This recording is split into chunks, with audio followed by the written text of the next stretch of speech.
How did one mysterious explosion in 1886 split Labor Day in two and change every calendar on the planet? Imagine a sweaty Monday morning in early September.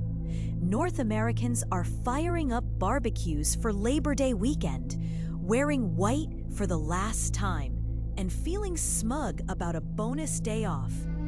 Now, shift your gaze across the Atlantic. It's May 1st, and millions march in red, waving Union banners, chanting in dozens of languages. Same holiday spirit, two totally different dates. Why? Stick around, because the answer involves dynamite, show trial politics, and a tug-of-war for the soul of the working class. Let's rewind to the late 1800s. Factories roar, electric lights are brand new, and bosses expect 10 to 14-hour shifts 6 days a week. Outrage brews. A catchy slogan spreads: 8 hours for work, 8 for rest, 8 for what we will. Sounds fair, right? Enter Labor Day. In Canada, union printers strike in 1872. In the US, a massive New York parade follows in 1882. By 1894, Congress makes the first Monday in September a national holiday. Picnics, brass bands, end-of-summer sales. Pleasant, patriotic, and importantly, non-threatening to business leaders who dread radical street protests. How did it happen? Let's hop back to Chicago on May 4th, 1886, to what will be known as the Haymarket Affair. Thousands rally for that 8-hour demand. It's drizzling.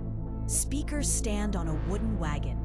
Picture a makeshift TED stage with mud instead of carpet. Police march in to disperse the crowd. Suddenly, a hand hurls a round metal bomb. The blast kills Officer Matthias Deegan. Gunfire erupts into smoke. When the street clears, 7 policemen and at least 4 workers are dead.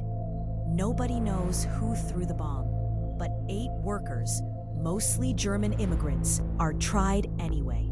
4 are hanged. 1 dies by suicide.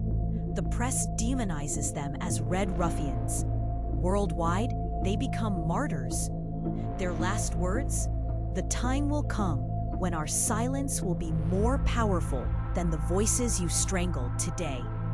Did you know that silence echoed all the way to Paris? 3 years later, in 1889, delegates of the Second International, a global conference of socialists, labor parties, and trade unionists, vote to make May 1st a yearly workers' holiday, honoring the Haymarket martyrs and the still unfinished fight for 8 hours. From Argentina to Zimbabwe, that's why you see marches every 1st of May. The day is literally stamped by a Chicago bomb.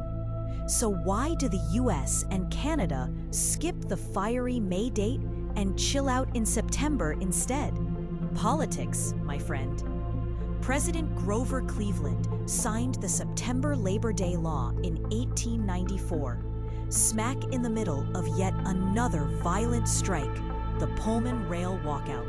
Cleveland worried that endorsing May 1st would look like blessing revolution. September felt safely American, already used by moderate unions for parades.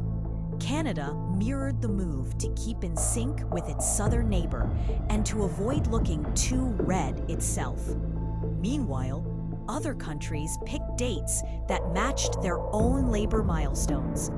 Australians scatter Labor Day across 6 different Mondays depending on state.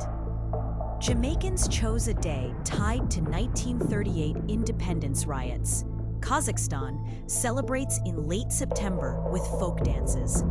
But nearly 100 nations still embrace May 1st, and the ghost of Haymarket marches at the front of every banner. Let's zoom in on some fun crossovers. Ever heard the term May Day as an emergency call? Total coincidence. It's actually French for May Day. But admit it, the irony is chef's kiss. Another nugget, Chicago's bronze police statue that once marked Haymarket Square got blown up twice in 1969 and 1970 by anti-war radicals called the Weathermen. The city finally hid it in the police academy. Today, a different sculpture stands, a giant bronze wagon echoing the speaker's platform. Tourists snap selfies there, rarely realizing they're standing on ground zero of the global calendar. You might ask, does any of this matter when most of us just want a day off? Absolutely. The split dates reveal a century-long battle over how society frames protest. Is workers' power a picnic or a pressure cooker?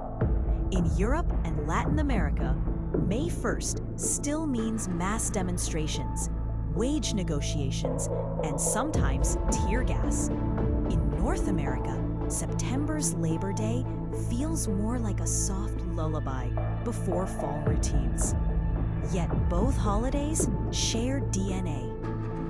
That 8-hour dream and the flash of dynamite that made the world listen. Next time you grill a burger on Labor Day or scroll past May Day news from abroad, remember the men on that Chicago wagon and the hours they were fighting to win for you. So here's my question for you. When do you celebrate the labor movement? Is it a time for grilling or for protecting workers' rights? Let me know in the comments and hit subscribe for more surprising links hiding in plain sight.